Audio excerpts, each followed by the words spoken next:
Hi, everybody. I'm Brittany Lewis, a breaking news reporter here at Forbes. Joining me now is Barry Appleton, co-director and senior fellow of the Center for International Law at New York Law School. Barry, thank you so much for joining me.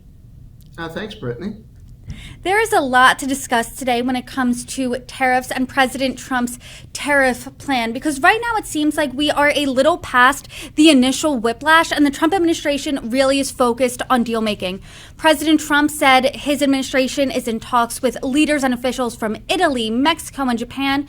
He also said that while the trade war with China has escalated, that he is in early talks with China. So where do you think, to start off the conversation, we are right now when it comes to tariffs? Brittany, here's what I think people really need to understand. Tariffs today just aren't about trade. They're really about power.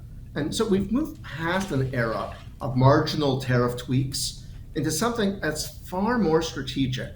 And what we're really witnessing is a deliberate shift from globalization to fragmentation, where countries just aren't trying to export more, but they're really trying to control things like critical supply chains or innovation and intellectual property. Sometimes it's sectoral, like pharmaceuticals or semiconductors, but they're now frontline. They're not the footnotes anymore. They're the top end of what's going on. So this is no longer a trade war in the traditional sense. It's foundationally a clash of economic models. One side sort of prioritizing national resilience and reshoring, the other demanding some type of space to do their own thing, space to rise up and do their expand and develop their economy. And businesses are really caught in the middle. And they're learning the hard way that economic security is now synonymous with trade policy. So if you're trying to assess what's next, you can't just watch the tariffs. You have to watch the rule book that's being rewritten in real time. And that's the difficult part. That's really interesting that you're saying this is not about trade, it's more about power. So what do you make of President Trump's overall approach to trade, which seems to be tariff everyone to the highest degree, then have them come to the table and negotiate after the fact? Okay, well, first of all, let's be really clear. Today's tariffs in 2025 aren't your 2018 tariffs. So they're signals. And tariffs are being used as tools of industrial policy and economic leverage and geopolitical deterrence. We see that in semiconductors, we see that in tech, we see that in AI. And so what used to be trade skirmishes are part of sort of a broader economic realignment. Once we get the big idea, then we get to understand what's going on. But without that, we don't really get to see. So these baseline tariffs, these 10% tariffs on almost everybody, they're about reshoring jobs to America and visibility. And reciprocal tariffs, those are the country-specific targeted ones, they're about punishing asymmetry, making it, whether it's real or it's perceived, that the administration says we're going to punish you for being different. And so because we're using tools that have never been used before, and that adds more uncertainty, right? These emergency proclamations through the International Emergency Economic Powers Act, IEPA, this bypasses the normal congressional input and the exception mechanisms that we normally use day to day in trade. So business has less recourse, and that creates more volatility. And so tariffs today aren't designed to be temporary pressure. They're basically the new price of predictability. And that is what we need to get our heads around. So this is different. And so our problem is that when we want to understand, and when the other countries want to understand, they're looking at this with the old ideas of tariffs, what I call the 2018 model, when they have to look at a totally new and foundationally disruptive idea in 2025.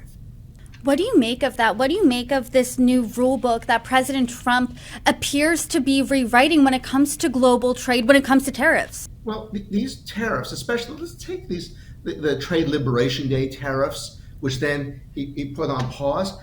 This is really a pressure valve. So the markets wobbled, right? And the allies have pushed back. We just, the EU had to get the person who they thought could be the best Trump whisperer over to Washington, Italian Prime Minister Meloni. And there's some lawsuits that are coming in. And so the White House has now hit the pause button, but only for 90 days. Now, what's interesting here is China, because China wasn't explicitly excluded from the pause. And so this tells us it's not just about trade issues, but it's also foundationally about the US relationship with China and perhaps a policy that's got a little bit about China containment. So you can't read the pause in general as de escalation. I tell everybody to think about it as reloading. That's what's going on. The pause is going on, the talks are happening, and then states are coming over to the US and they're trying to figure out what's going on. And the thing is that right now we're not really seeing progress on deals.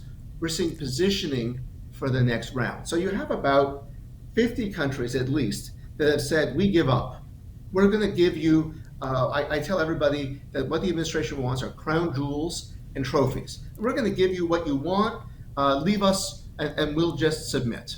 So that's the first batch. And the administration is trying to process that, and that's what's going on, I think, in the 90 days. But then we've got to focus on the other ones. That's the interesting part. To your point there, President Trump in the White House on Thursday said, we're talking to everyone, but there are only so many hours in a day. To that point, realistically, how sustainable is this 90-day pause? Can they talk to these dozens and dozens of nations and hammer out really concrete deals in 3 months? Not a chance.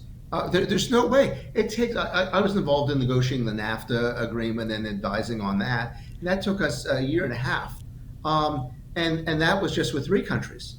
Now, so what's going on are bilateral deals. And the Trump administration, the president himself, is highly transactional. So there'll be some deals that can get done. There'll be other deals that won't get done, but they're going to set the process for those deals, and they're going to take a lot longer. But the issue is going to be not the countries that are submitting. It's going to be the economies that are not. So that takes us to China, Canada, the EU. Those are the biggest ones that we need to look at, and those ones that are being subjected to what we're calling sectoral tariffs on semiconductors, on lumber, and pharma. Those are the ones that are really the most interesting. And of course, the biggest one out of all of them, the elephant in the room, has to be China. But when it comes to the other deals, President Trump has said we have made progress, but there hasn't been a deal inked yet. And President Trump, it does seem that he views these trade talks as there's a winner and there's a loser. So what do you think a win is going to look like? What do you think when a deal gets done, what do you think that really looks like? Well, first of all, it's not really up to me. It's always up to the president. And the president believes in winning, and he's highly transactional.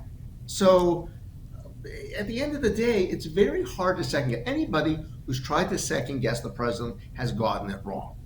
But I think we also make a mistake if we don't take the president and the senior members of the administration at their word.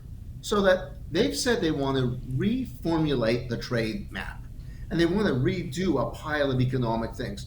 And they have the ability and the authority because Congress hasn't stepped in and the courts can't step in for some time, even with these cases that are underway. They have about a year at least of free space where they can go and do what they want. So you got to assume that there are going to be deals that get done. But let's take the EU, for example. They came in, they had a series of meetings at the beginning of the week, and then they brought in the Trump whisperer yesterday and Prime Minister Meloni to see if she could, and by the way, that seemed to be a very good talk, but they can't get a deal. And the reason is that inside the EU, they can't agree on most things. It's a large number of countries with very different interests. And so it's very hard. The trade rules have foundationally changed, and we have a low trust environment. The things where we have agreements, the things that everybody were based on for the last 30 years at least, are now out the window. So it's making it very difficult to get some progress. But the EU's trying because they don't want a trade war. But think about it. Their largest imports come from China. Their largest exports go to the United States. They could decouple from the US just as easily as they could accept and go ahead with the US. So that's an example of where we don't really know where it's going to go. Take Canada. Canada does 80% of its exports to the US. And a huge amount of investment in Canada is from the United States. They have a lot less flexibility.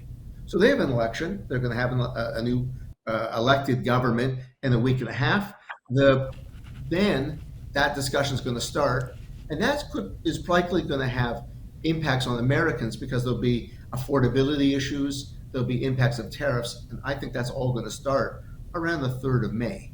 The Canadian election is the 28th of April, so that's going to happen, and for sure there's going to be renegotiations on the new USMCA. The Canadians have said we can't follow the old agreement anymore. So for sure, that's going to happen, and that's going to take some time. So the Canada position is different. The Mexican position is a little different. They've been quiet. We all expected them to come out the strongest. But the President Sheinbaum has been saying, we'll listen and we won't retaliate first, but they're obviously very unhappy, right? So there are 3 different processes going on here, right? The EU, Canada, Mexico, and then of course when we get there, there's China, and it's a different thing completely again. So that's where the real focus I think is going to be, and in the meantime, the administration is going to try to deal with the rest, and the market needs to understand, and businesses need to understand where that works. You said you were involved in NAFTA talks. I'm curious because you're saying that there's a lot of low trust now because the rules of the road have changed. This traditional playbook when it comes to tariff and trade is being rewritten. How does that low trust now change this dynamic and our talks with other countries? I think the easiest way to deal with it is to think about what happens with all Americans. We all get together at Thanksgiving, right? We have a big dinner, we invite everybody over. Sometimes, and it's a family thing, right? So sometimes we invite over a crazy uncle. The uncle is going to say all types of things. Nobody's going to listen to the uncle, but everybody invites the uncle to the dinner, right? That's how it works. That's what's going on right now. There's going to be a G7 meeting. Canada's the chair, and it's going to take place in June, and the U.S. is going to be there. But all the other members of the G7 have agreements with each other, and they have higher trust amongst each other than they do with the U.S. So we're not just in a trade war, we're in a system redesign. The WTO is sidelined. The foundational agreements that we have, not just on tariffs, but on intellectual property, we call that the TRIPS agreement, or the pharma agreements, that's being fragmented. So deals, if they happen, are likely to be regional. We have a fancy word, plurilateral. They're not going to be global. And the world is splitting into regulatory blocks with the US and allies on one side, China on the other. It has its Belt and Road Initiative, which is making a big difference. And the winners are going to be those countries that have agility with their supply chains, that may have control about their IP, and the ability to shift between trusted jurisdictions. And so brand America and trust in America are really a cost out of all of this. And so that's our problem, because everyone's asking, when are the tariffs going to end? And instead, we really need to think of who's going to rewrite the rules of this post-global system. The post-global system is really what's at stake, and that's the big issue. So from your story there, do you think that the United States right now is the crazy uncle at Thanksgiving? Yes, for sure. I'm speaking to you from Vienna in Europe. I was just out here for meetings. I was at meetings at the OECD last week in Paris. For sure, everybody can't understand why America, that led the post-war and was so successful, now wants to change the rules. But they do. So since the rules are going to get changed, and the markets don't like that either, we all have to think about what that looks like. And if we just sit and worry about the change, we're going to miss the opportunity to be able to actually deal with what the change is. And so I tell everybody, be the change rather than fear the change. President Trump has really set his sights on one country in particular in this tariff plan, and that country is China. And we have seen a tit-for-tat escalation when it comes to China. The tariff rates right now are on China as high as 245%. China has said that hike was a meaningless tariff numbers game. What do you make of this back and forth with China right now? Okay, well, first of all, look, the American tariff on China is 145%. China said we're going to be reasonable, and we're going to put a limit of 125%. for sure, American companies that were importing goods from China, and I've talked to them, they could survive at 10%. They could figure out maybe at 20%. After 20%, there's no more business. Okay, they are stopping the shipments. The warehouses are full everywhere. That isn't happening. So part of our problem, though, is classic game theory and signaling. The president said he would only start talking to China if China came to him. And so the problem is China is very focused on respect, and they actually believe in the rules of the game. They, unlike Russia, which didn't follow the rules in trade, China scrupulously tries to follow the rules. So both sides have been saying the ball's in your court, and no one's been playing. And that has started to change in the last 2 days. It looks like China and the US have realized that it makes sense to talk to each other. But if a deal happens, it's not going to be about the usual things. It's not going to be about soybeans or even about semiconductors. It's going to be about who's going to set the rules for the next 50 years of economic competition. So these are really big issues, and there's going to be a really big talk.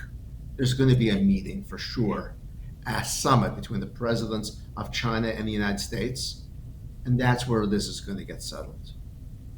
And I think there's two different conversations. It's who blinks first, because President Trump said that the United States is starting talks with China. He's saying that he thinks a deal can be made. But then it's also going to be, once those talks happen, who appears the victor in that? So how do we get to that point, do you think? Well, that's a really good question, right?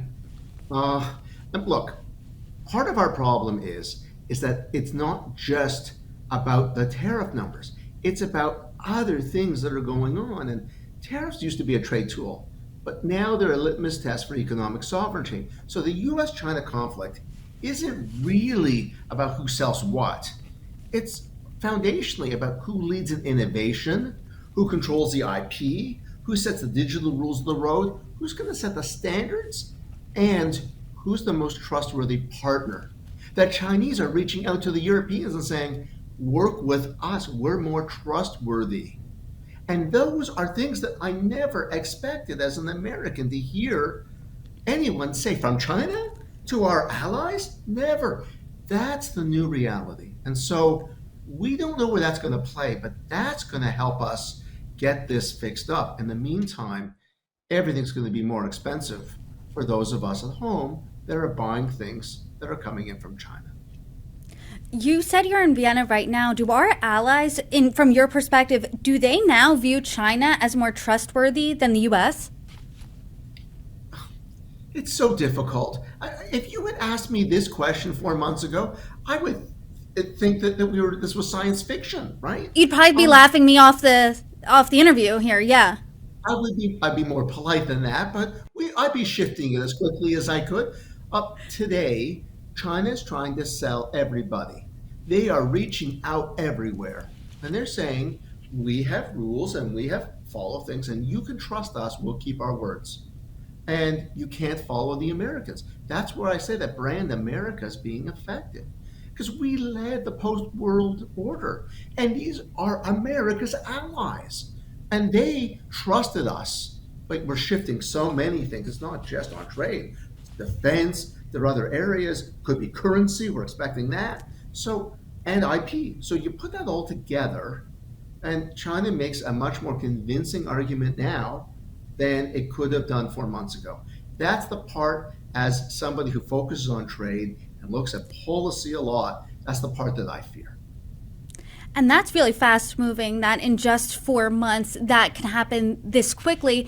And as you're saying, this whole theme of this conversation is the rules of the road are changing. Tariffs now you're saying are a signal. So what specific signal are you looking out for next? Well, I think the China issue is going to get resolved slower. So I think that I want to see the signals, first of all, to see if we can find some exit ramps. The first one would be with the Europeans, and the other one with Canada and Mexico. From the United States perspective, for consumers in the United States, for affordability right off the bat, so much of our affordability comes from either Mexico, Canada on one side, and China on the others. So assume China's going to take some time. Let's focus on Canada, Mexico, and I think we can continue to get some talks with the Europeans. But the Europeans want to retaliate. They are not happy. Okay, like for sure. The Canadians and the Mexicans know they need to find a deal. So that's what the administration's banking on. They think they're so vulnerable that they can deal with it in that way. And it may be two deals, not one. It may not be a new USMCA. It might be a new Canada-US deal, bilateral, and a new US-Mexico deal, bilateral, so the two of them can't gang up together. But I expect to see a lot of activity starting in May there. And remember, tariffs keep coming for everybody in July, and that's a very, very significant negotiating timetable for everybody. Well, we are seeing so many developments when it comes to tariff talks, and I hope you can come back on and join me and break them down as we see them. Professor Barry Appleton, thank you so much for joining me. Brittany, it's a pleasure to be here. Thanks so much.